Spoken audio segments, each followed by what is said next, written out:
when your mind and body come together, you experience something totally different from your daily natural experience of life.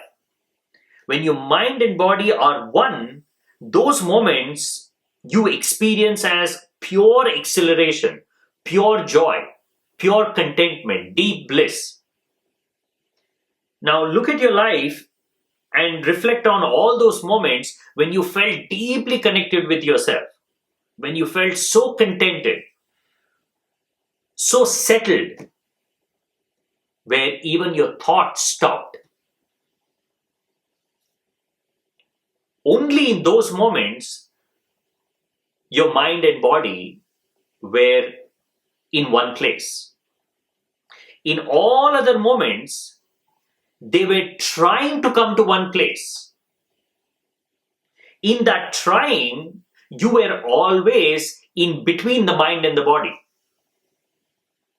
That in between space is bardo. There is an island of stillness, which is your consciousness, which is your aliveness. And then there is your mind, which is constant movement. The island surrounded by constant change. Now, during your daily activities, where are you? Are you so lost in the ocean of life that you don't see the island at all? Or are you comfortably, peacefully walking on this island? It's neither. You keep moving between these two. During the day, you're trying to swim in this ocean of life. You're trying to stay afloat. You're trying to understand your thoughts, interpret them, do something with them. You are grappling with action, consequences of those actions. There's no peaceful walk in the garden of life. Even if such a thing as garden of life exists, it does not exist for you. For you, life is a battleground. Where is it a garden? Do you wake up in the morning to say, I want to walk in the garden of life today? You'll be like, what am I going to do? What is the next thing I need to do? All you're worried about are incomplete things. The incomplete dreaming process that you want to complete. Now, how can that be a peaceful stroll in the garden of life? So you're not on land. You're lost in the ocean. But you're not there the whole day. During the night, you come back to the island. During the night, slowly, as the night approaches, you are being drawn towards the island. Irrespective of what you're doing, irrespective of how important, how lost you are, something draws you in. Something says, enough of activity. Go to bed. And once you go to sleep, you have no control over the dreaming process. Slowly, the movement slows down. Gradually, the waves become silent. They become still. And in one moment, they just throw you on that island. And there you are, complete. But you cannot be there forever. It's almost like you're not thrown to the middle of this island. You are just thrown to the edge of this island. You're there, but the waves erode the island. Eventually, you slip into the water again. It's all happening. The movement between consciousness and unconsciousness, thoughts and stillness, day and night, is your life. And you are always somewhere in the middle. Hence, you are always in bardo. And because you are in bardo, these scriptures can guide you to the island. Yes, Tibetan Book of the Dead is to be read aloud, taught, instructed to the dead, but to the living dead, to those who are alive and dead at the same time.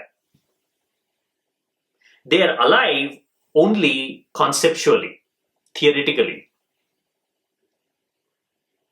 They have mistaken activity for aliveness. They think doing things is aliveness, creating things is aliveness. They've forgotten that aliveness is a state of being. You are alive only when you are, only when your mind, your body, your thoughts, actions, everything has come together and become one in the present moment.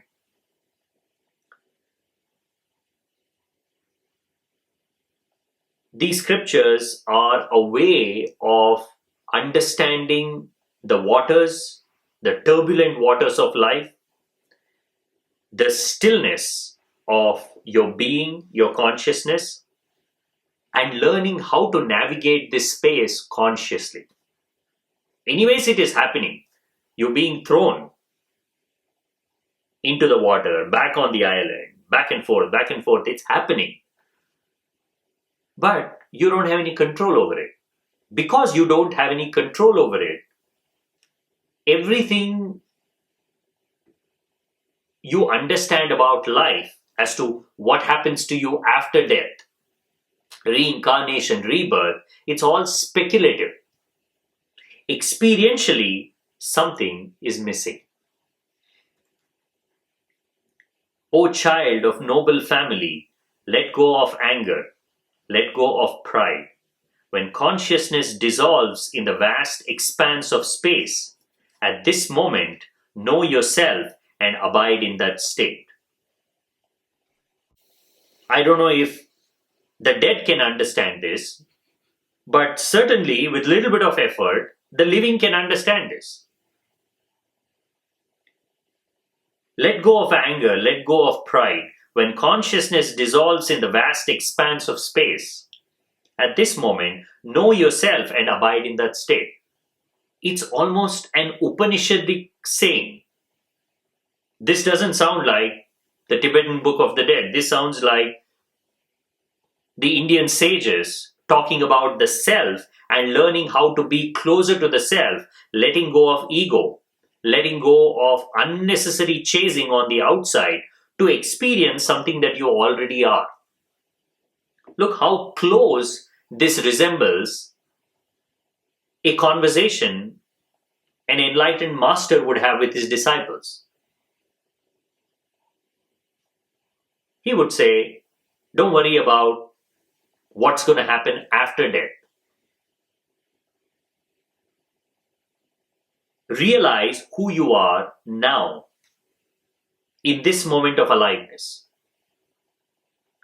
There is a beautiful story from the life of the Tibetan yogi Milarepa,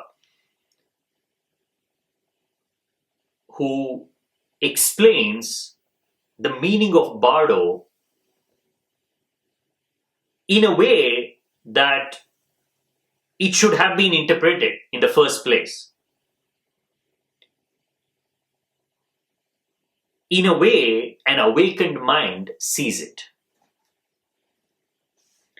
As Milarepa approached the end of his life, his disciples gathered around him, seeking his final teachings and blessings.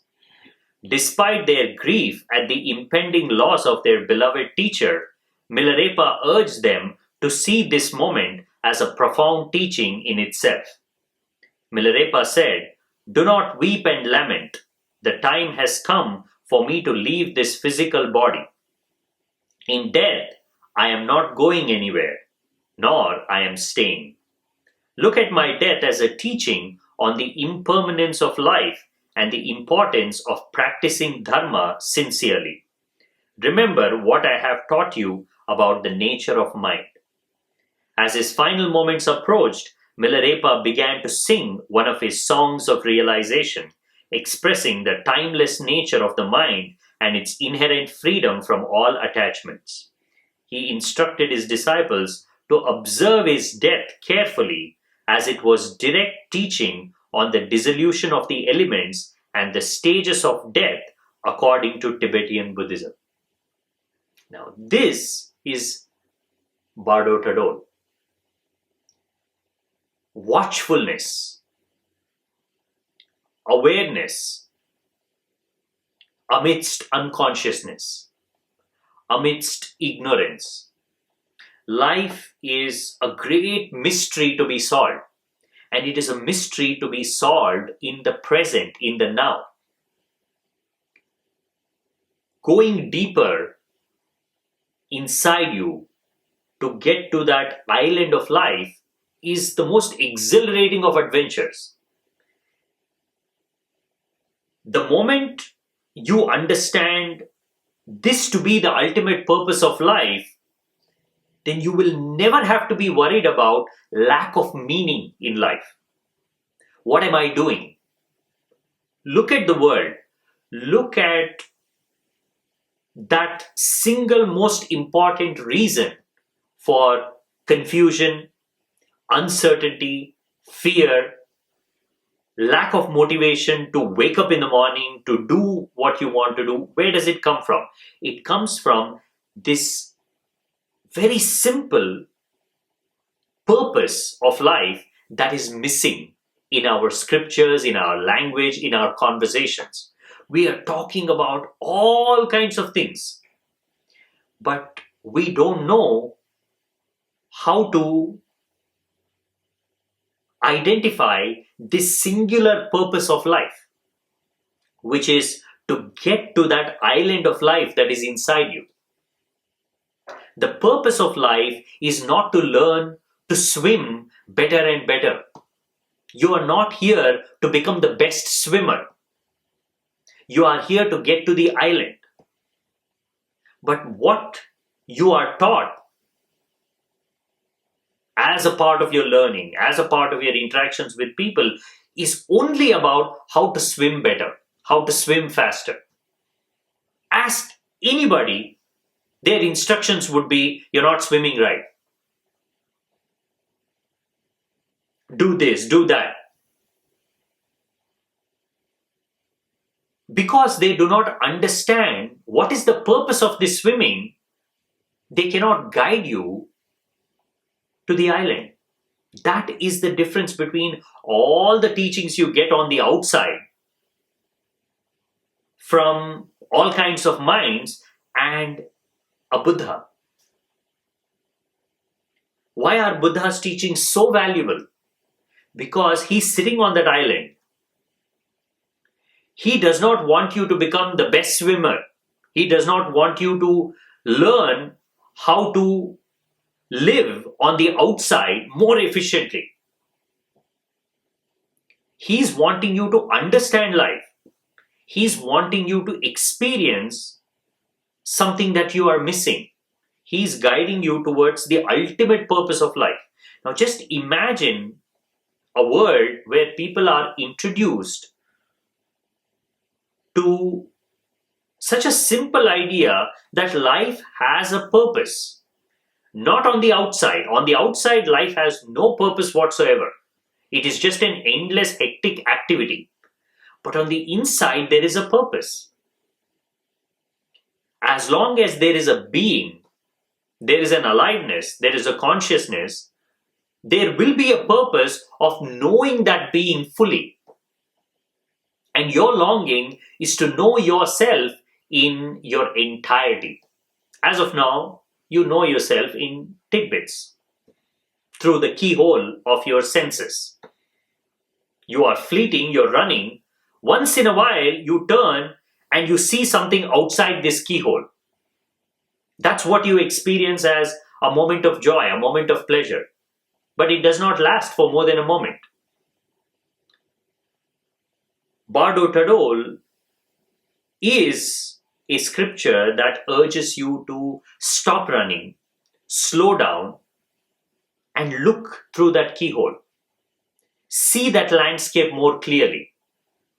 And then slowly develop the ability to become small enough By letting go of your ego, by letting go of unnecessary thoughts, by letting go of unnecessary chasing, you become small enough where you can slip through that hole and fall into that ocean of consciousness. That is the purpose of life, the ultimate purpose of life. It's because this purpose is obscure, it's hard to see it. The interpretations don't understand this. A scripture that is so beautiful is misunderstood. That is why I would rather call this a spiritual exposition of Bardo instead of the Tibetan Book of the Dead. It's not Book of the Dead. It is the Book of Bardo, which is a state of being where the movement is observing the stillness, and the stillness is experiencing the movement. It is a state where you are fully alive, where you are, which you can experience only while you're alive, not after you're dead. Anyways, it's fascinating to think about afterlife. But if you were to actually be given a choice, if I were to convince you that there is this intermediary state and I can actually help you to navigate through it, but before that, there's one other act that has to be performed. We have to kill you. You will run. Forget your Bardo. Forget this intermediary state. I want to live. See, when it comes to reality, we know what life is. We know life is living. We know life is aliveness. We can be fascinated about death. We can imagine about death. We can imagine reincarnation. But in actuality, there's a part of us that knows that this is all imagination. This is all speculation. Reality is aliveness. That is why, no matter how interested you are in learning about the afterlife, you will do it while you're alive. You won't try to kill yourself to know what afterlife is.